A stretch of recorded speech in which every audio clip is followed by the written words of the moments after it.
Dear students, in the previous lecture, we have discussed the role, the contribution made by the UN General Assembly by addressing various global issues and problems, and its impact on shaping international agenda and global affairs.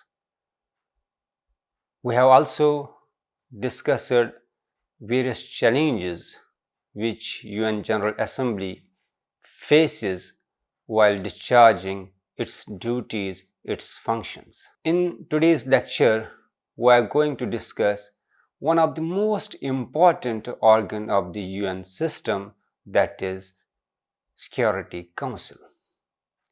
Security Council is one of the 6 main organs of the UN. It is the most important organ of the UN. It is an executive organ of the UN. The success, the failure of the UN depends upon the Security Council, because it is this organ of UN which has primarily responsible for the maintenance of international peace and security. It is also responsible for the implementation of the decisions of the General Assembly and Charter of the UN. If General Assembly is the deliberative organ, the Security Council is an enforcement organ of the UN. The UN Security Council is the only UN organ that has the authority to issue binding resolutions to member states. Like the United Nations as a whole, the Security Council was also created following the Second World War to address the failings of the League of Nations in maintenance of world peace and security. As you know, the UN Security Council is charged with the maintenance of international peace and security, as well as accepting new members to the UN and approving any changes to the UN Charter. During the Cold War, the UN Security Council was largely paralyzed due to the rivalry between two superpowers, USA and USSR. Only exception during this period is the resolution of 950, which gave authority to the US-led coalition to repel the North Korean invasion in South Korea. This resolution was passed by USA in the absence of the Soviet Union. In the post-Cold War era, UN Security Council has increased its efforts by conducting UN peacekeeping operations in various parts of the world, like in Kuwait, Namibia, Colombia, Bosnia, Somalia, Sudan, etc. Giving this brief background of the UN Security Council, now in this lecture we are going to discuss the structure, powers and functions of the Security Council. First, let's have a look at the structure of the UN Security Council. As you know, membership is one of the most important component of the structure of any organization. The UN Charter, in its Chapter 5 and Article 23, explains the composition and structure of the UN Security Council. Article 23 says that the Security Council shall consist of 15 members of the United Nations. Out of 15 members, 5 countries, China, France, Russia, Britain and the USA, shall be permanent members of the Security Council, and 10 other non-permanent members are elected by the General Assembly. So we can say UN Security Council consists of 5 permanent members, and these 5 permanent members are USA, China, France, Britain, Russia. These countries were the major allied powers during the World War II, and these countries are holding veto power in the UN Security Council. This veto power allows these countries to block any resolution in the Security Council. In addition to these 5 permanent members, the UN Security Council has also 10 non-permanent members which are elected for 2-year term by the General Assembly.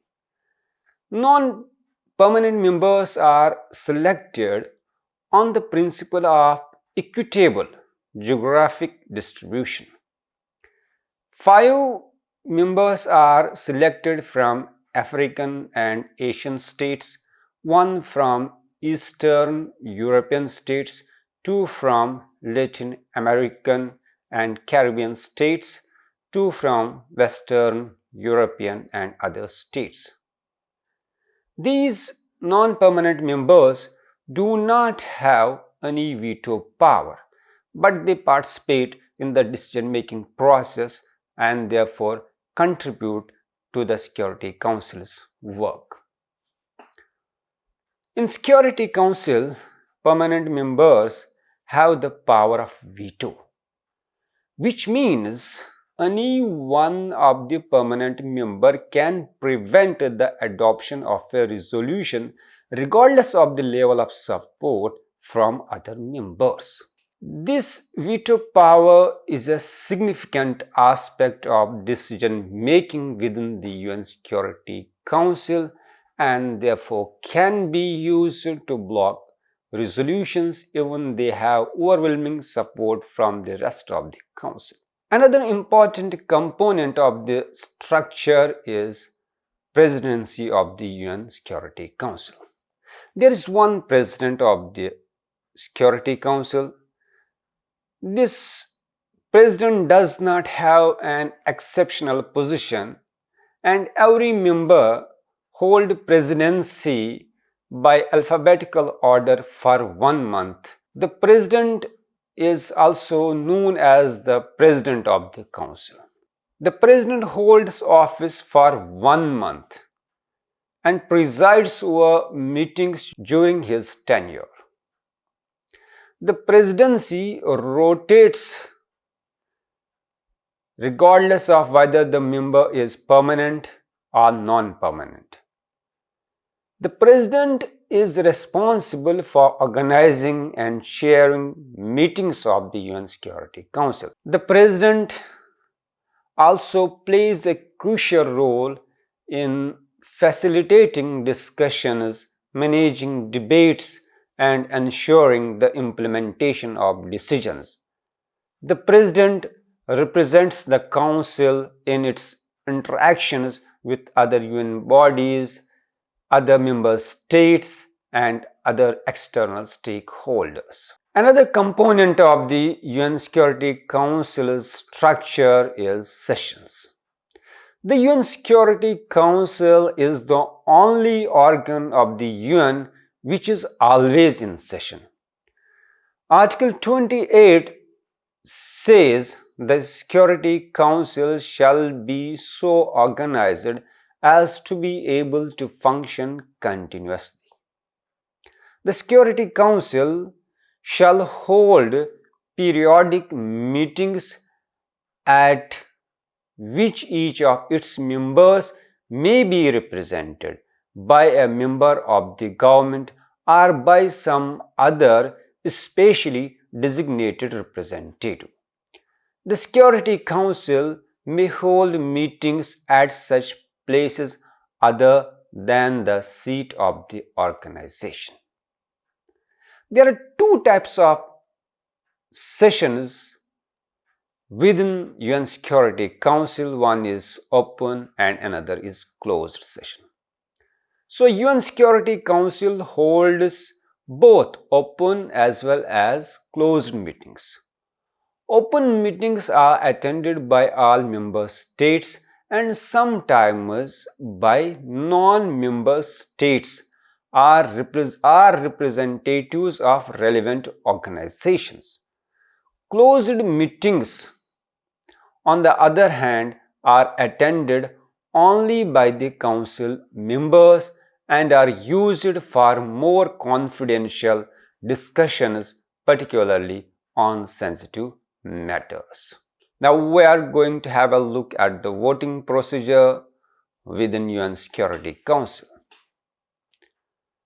Decisions of the UN Security Council are made by an affirmative vote of 9 members, including the concurring votes of all 5 permanent members.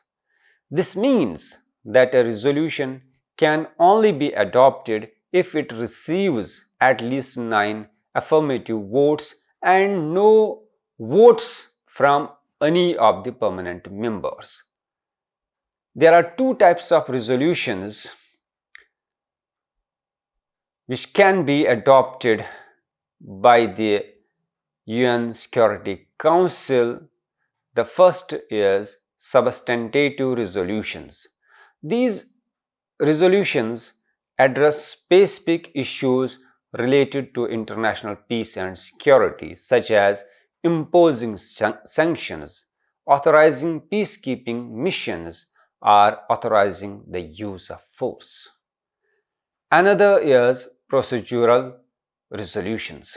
These resolutions deal with the internal working of the Council, such as setting the agenda or establishing subsidiary bodies. To ensure its smooth functioning, the UN Security Council has established various committees, commissions, working groups, like sanctions committees. The UN Security Council establishes sanctions committees to oversee the implementation of sanctions imposed on countries or entities involved in activities deemed a threat to international peace and security. Sanctions committees also monitor compliance, review reports, and recommend adjustments to sanctions measures as necessary. There is another committee, that is Peacekeeping Operations Committees.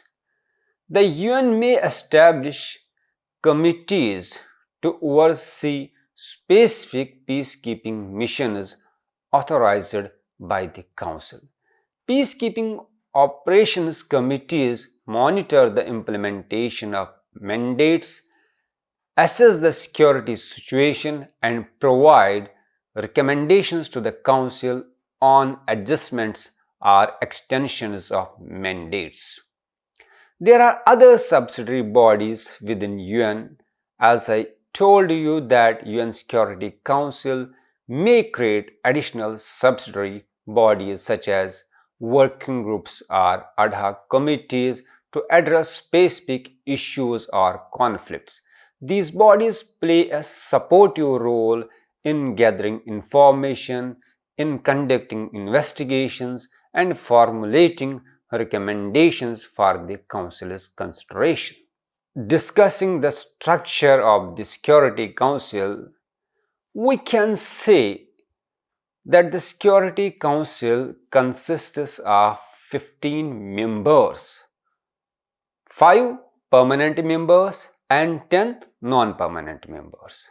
And its structural framework reflects its role as the primary international body responsible for maintaining peace and security. Through its membership, presidency, and subsidiary bodies, the UN Security Council coordinates efforts to address global conflicts, threats and humanitarian crises, thus contributing to stability and peace worldwide. Now, we are going to discuss powers and functions of the UN Security Council. The Security Council of the UN is protector and maintainer of the world peace and security. Article 24 provides that it has been given primary responsibility under the UN Charter for maintaining peace and security. So we can say that the UN Security Council has primary responsibility for the maintenance of international peace and security. The specific powers given to the Security Council has been laid down in Chapter 6, 7, 8 and 12 of the UN Charter. The main important function of the UN Security Council is to maintain international peace and security as outlined in the UN Charter. To perform this function, the Security Council can discuss, investigate, and make recommendations on matters of international peace and security. It can call upon the members of the UN to settle their disputes peacefully. It can also determine the existence of any threat to international peace and security. So, Security Council identifies threats to peace, assesses situations and conflicts, and takes action to prevent or resolve conflicts. So, as I told you that UN Security Council acts as a primary body responsible for upholding international peace and security. Now the question is, how UN security secures peace? The UN Security Council determines the necessary actions to be taken in order to either maintain or restore global peace and security. Initially, the Council opts for non-military measures to address conflicts. But if peaceful methods prove insufficient, then UN Security Council may authorize the use of force by adopting resolutions falling under Chapter 12 of the UN Charter. In its efforts to ensure peace and security, the UN Security Council also possesses the authority to impose various sanctions on nations, on entities posing threat to international peace and security. These sanctions include a wide range of measures like arms embargoes, trade restrictions, financial penalties, travel bans, etc. For example, in response to North Korea's nuclear weapon program, the UN Security Council has imposed severe economic sanctions at North Korea with the purpose to prevent North Korea's proliferation activities.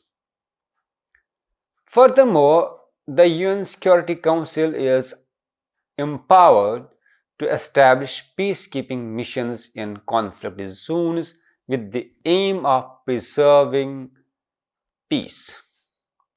These missions involve deploying peacekeepers, overseeing ceasefires, facilitating humanitarian aid and delivery, and assisting in the implementation of peace agreements. For example, the UN peacekeeping mission in South Sudan has been important in mitigating violence and promoting stability in the region amidst ongoing political turmoil. So we can say that UN Security Council plays a crucial role in addressing global conflicts through a combination of diplomatic, economic, and, if necessary, military interventions with the ultimate goal of promoting international peace and security. Another important function which UN Security Council performs is pacific settlement of disputes. Chapter 6, Article 33 to 38 lay down the powers of the Security Council in respect of pacific settlement of disputes. These provisions outline certain key points. According to Article 33, any country that is not a member of the UN has the right to bring a dispute to the attention of either the Security Council or General Assembly. So it means that even nations outside the UN framework can seek assistance in resolving conflicts through the UN's diplomatic channels. For instance, Taiwan, which is not a member of the UN, could potentially use this provision to address its disputes with other countries. Article 34 gives power to the Security Council to investigate any dispute or situation that could potentially jeopardize international peace and security. This grants the Council the authority to intervene and take necessary measures to prevent conflicts from escalating. For example, the Security Council intervened in the Syrian civil war, recognizing the threat it posed to global peace and stability, and therefore initiated efforts to find a solution to the Syrian crisis. So, investigation of disputes is an important part of the pacific settlement of disputes made by UN Security Council. Article 36 requires non-member states to agree in advance to abide by the principles of peaceful dispute resolution outlined in the UN Charter. This underscores the importance of all nations, whether UN members or not, committing to peaceful means of resolving conflicts. For instance, even though Switzerland is not a UN member, but it has agreed to adhere to abide by the principles of peaceful settlement as outlined in the UN Charter. These provisions of the UN Charter highlight the inclusive nature of the organization's efforts to promote peaceful conflict resolution, ensuring that both members and non-member states have avenues to seek assistance in resolving disputes and maintaining global peace and security. Another function which UN Security Council performs is the protection of civilians in armed conflicts. The protection of civilians in armed conflict is a paramount concern for the UN Security Council. It underscores UN Security Council's commitment to safeguard civilians in the war. The UN Security Council recognizes the vulnerability of civilians during conflict and acknowledges its responsibility to take action to ensure their safety and well-being. One significant aspect of UN Security Council's effort is the implementation of measures aimed at preventing civilian casualties. This includes advocating for adherence to international humanitarian law by all parties involved in armed conflict. For example, during the conflicts in Syria and Yemen, the UN Security Council has repeatedly called for the protection of civilians and urged parties to the conflict to exercise restraint and avoid actions that could harm non-combatants. Moreover, the Security Council also plays a crucial role in facilitating the delivery of humanitarian assistance to civilian population affected by armed conflict. This assistance includes essential supplies such as food, water, shelter, medical aid, which are vital for the survival and well-being of civilians in conflict zones. For instance, in regions like South Sudan, Democratic Republic of the Congo, where conflicts have resulted in widespread displacement and humanitarian crisis, the UN Security Council has supported humanitarian agencies in their efforts to provide assistance to affected population. UN Security Council also tries to hold perpetrators of atrocities accountable for their actions. This includes investigating and prosecuting individuals or groups responsible for war crimes, crimes against humanity, and other violations of international humanitarian law. For example, the establishment of international tribunals such as the International Criminal Tribunal for the former Yugoslavia and the International Criminal Court are manifestations of the international community's commitment to ensure accountability for crimes committed during armed conflict.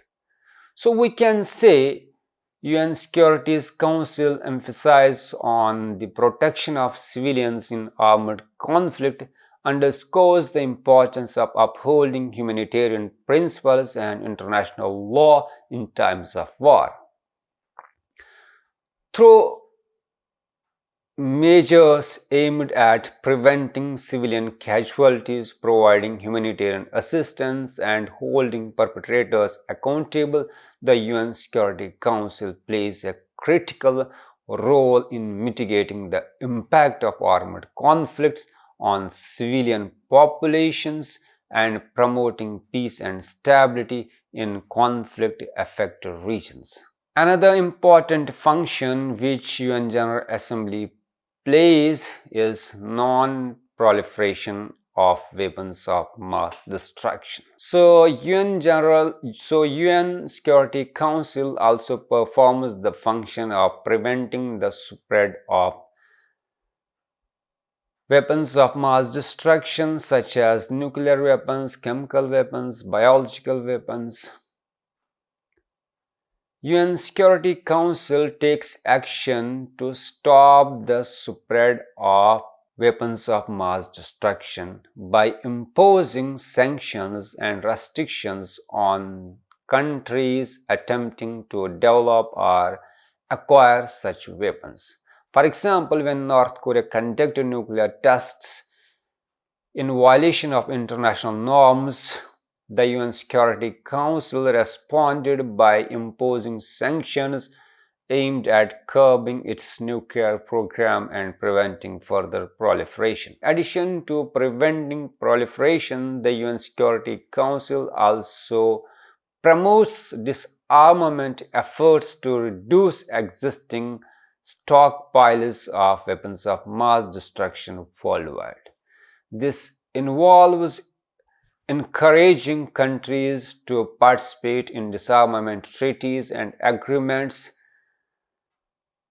in order to eliminate these dangerous weapons. For example, UN Security Council has supported initiatives such as the Treaty on the Non-Proliferation of Nuclear Weapons, which aims to prevent the spread of nuclear weapons and promote disarmament among signatory states. These UN Security Council's efforts in preventing the proliferation of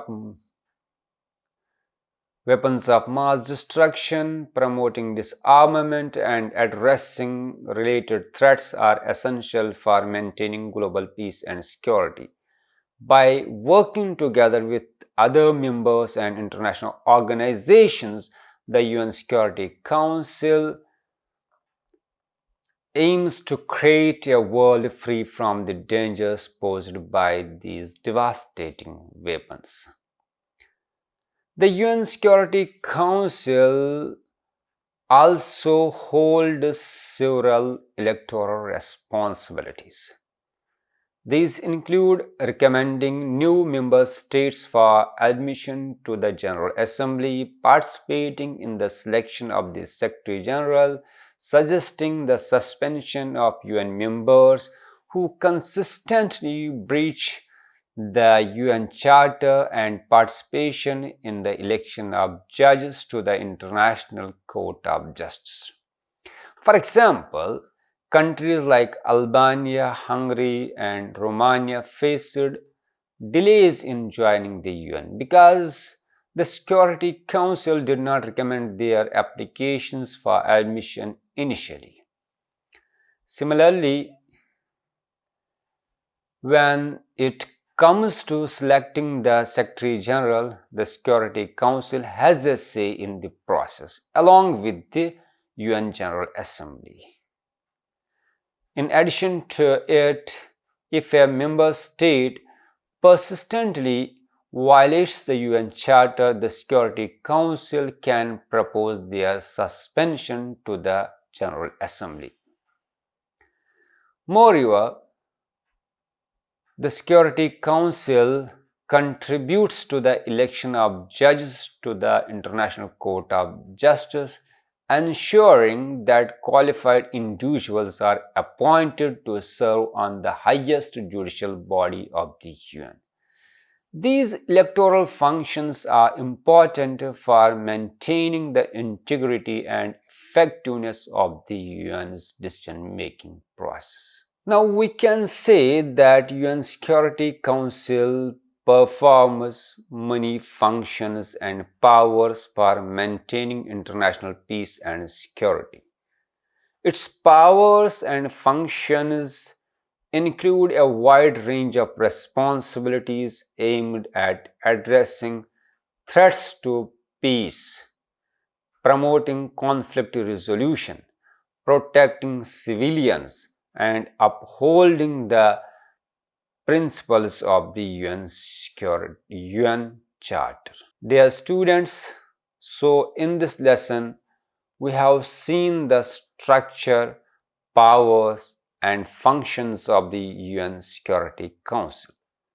In our next lecture, we are going to discuss the role of UN Security Council and the challenges which it faces while performing its assigned duties and functions.